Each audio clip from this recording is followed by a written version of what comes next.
कहानी राजेश्वरी की है, जो उस दिन अपने कॉलेज से देर से निकली।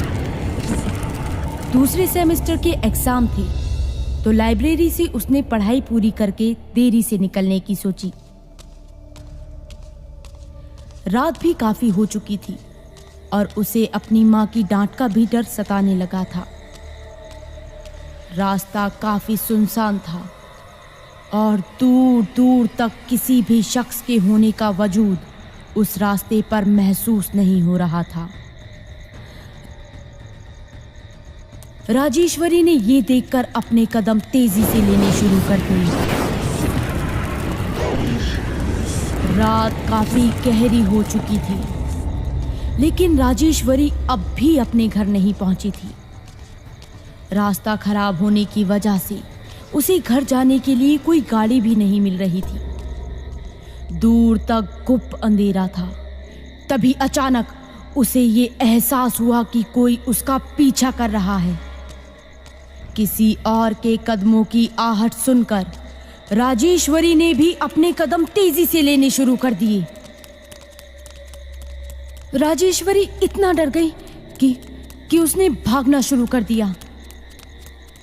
पर वो अकेली नहीं भाग रही थी, कोई और भी था जो राजेश्वरी के साथ साथ भाग रहा था। ये महसूस कर राजेश्वरी डर से पसीना पसीना हो गई। उसे बस यही समझ आ रहा था कि कैसे भी करके उसे अपने घर पहुंचना है। लेकिन अचानक राजेश्वरी के सामने आकर किसी ने उसका रास्ता रोक दिया। राजेश्वरी की मानो सांसें रुक गई। वो डर से कांपने लगी। अरे सुमित, तुम डर गई ना?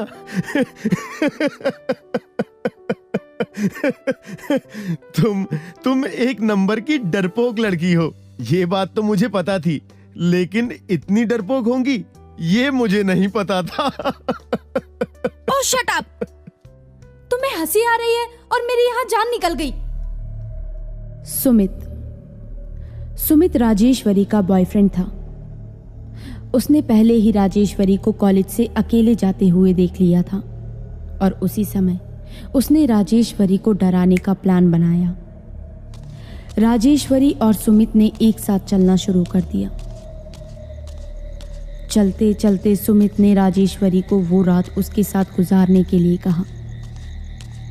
पहले तो राजेश्वरी ने मना कर दिया, लेकिन सुमित के बार बार जिद करने पर वो उसके साथ चलने के लिए तैयार हो गई। राजेश्वरी ने अपनी माँ को फोन कर सहेली के घर पर पढ़ाई करने का बहाना बना दिया।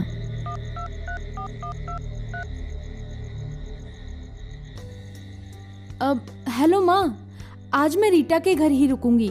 क्यों, क्या हुआ? वो कल कॉलेज में प्रैक्टिकल्स है ना, तो उसी के लिए हम दोनों पढ़ाई करने के बारे में सोच रहे हैं। ठीक है, लेकिन ज्यादा उछल कूद मत करना। और हाँ, पढ़ाई करने गई हो, पढ़ाई ही करना, दूसरे काम में मत लग जाना। ठीक है माँ। सुमित राजेश्वरी को अपने घर के पीछे के तहखाने में ले गया। हाँ, अरे तुम मुझे यहाँ क्यों लेकर आए हो? तो क्या तुम्हें घर ले जाकर मुझे अपने मम्मी पापा से मार खानी है? दोनों ने काफी देर तक एक दूसरे से बात की। हंसी ठिठोली करने के बाद सुमित ने राजेश्वरी से नजदीकियां बढ़ाना शुरू कर दिया, जिसे देखकर राजेश्वरी ने अपनी नाराजगी जताई।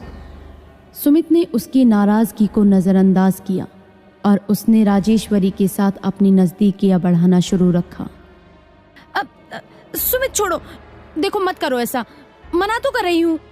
राजेश्वरी का उस पर चिल्लाना सुमित को पसंद नहीं आया, जिसके बाद उसने भी राजेश्वरी पर चिल्लाना शुरू कर दिया। कितने ड्रामे करती हो तुम? हम एक दूसरे को इतने समय से जानते हैं, उसके बाद भी तुम्हें मुझ पर विश्वास नहीं? सुमित का इस तरह गुस्सा होना राजेश्वरी को बिल्कुल भी अच्छा नहीं लगा और वो वहां से जाने लगी। राजेश्वरी को वहां से जाता देख सुमित ने उस पर चिल्लाना शुरू कर दिया और जबरदस्ती शुरू कर दी।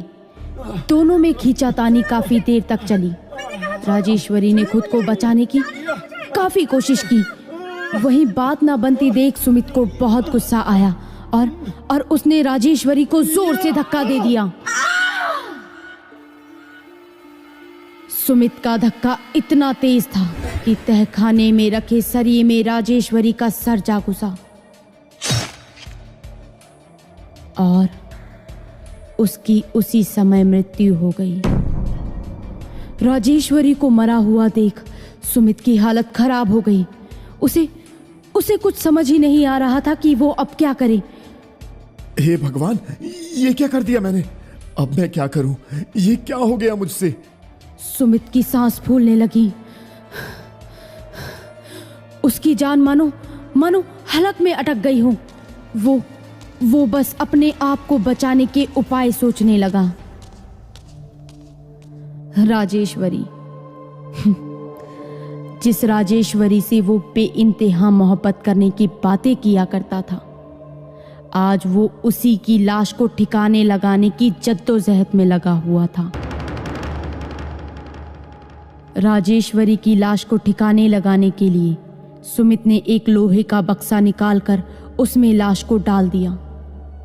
फिर जंगल की तरफ वो उस लाश को खींचकर ले जाने लगा। जंगल के बीचों बीच पहुंचकर उसने लाश को दफनाने के लिए एक बहुत ही गहरा गड्ढा खोदना शुरू किया। काफी देर की मशक्कत के बाद उसने राजेश्वरी की लाश को उसी गड्ढे में डाल दिया। सुमित के हाथ खून से काफी लथपथ हो चुके थे। उसे साफ करने के लिए उसने राजेश्वरी का दुपट्टा लेकर अपने खून से रंगे हाथ साफ किए और उसने उस दुपट्टे को गड्ढे में फेंक दिया। आखिरकार उसने राजेश्वरी की लाश को दफना दिया। राजेश्वरी के साथ किए गए गुनाह के सदमे से वो अब भी बाहर नहीं आया था।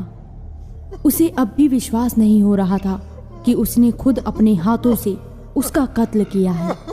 सदमे में होने की वजह से वो वहीं जाकर बैठ गया। मुझे माफ कर देना राजेश्वरी, मुझसे बहुत बड़ी गलती हो गई।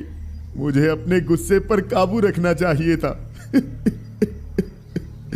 अब मैं दुनिया से तुम्हारा सच कैसे छुपा पाऊंगा? काफी देर तक खुद से बात करने के बाद सुमित ने हिम्मत जुटाकर वहां से जाना ही ठीक समझा। राजेश्वरी की लाश को ठिकाने लगाने के बाद सुमित जंगल से बाहर निकला और घर पहुंचने के लिए लिफ्ट मांगने लगा। क्या हमें गाड़ी रोकनी चाहिए? अरे पागल है क्या? चुपचाप यहाँ से निकल। देख नहीं रहा रात कितनी हो रही है? क्या पता हमें फंसाने की ये किसी की चाल हो।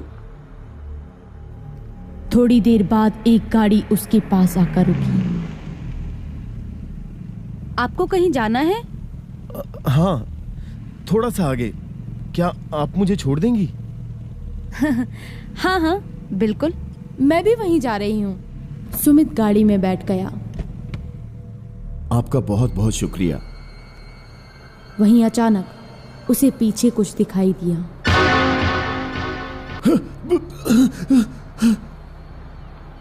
लड़की ने सुमित का घबराया हुआ चेहरा देख उससे इसकी वजह पूछी, जिसके बाद सुमित ने बेतुका सा बहाना बनाकर बात को टालने की कोशिश की। इतनी तो गर्मी भी नहीं है जिससे आप पसीना पसीना हो रखे हैं। जॉगिंग करने आया था, इसी वजह से ऐसा हो रहा है। चलो कोई बात नहीं। वैसे इस टाइम रनिंग कौन करता है? हाँ, मैं दिन भर बिजी रहता हूँ, इसलिए रात में ही समय मिलता है। ये लीजिए, इससे अपना पसीना साफ कर लीजिए। नहीं नहीं। अरे कोई बात नहीं, आप इसे इस्तेमाल कर सकते हैं। सुमित कपड़े से पसीना साफ करने लगा, लेकिन अचानक उसने कपड़े को ध्यान से देखा तो वो राजेश्वरी का दुपट्टा था। उसने हिम्मत जुटाकर लड़की की तरफ देखा। क्या हुआ सुमित, तुमने मुझे नहीं पहचाना?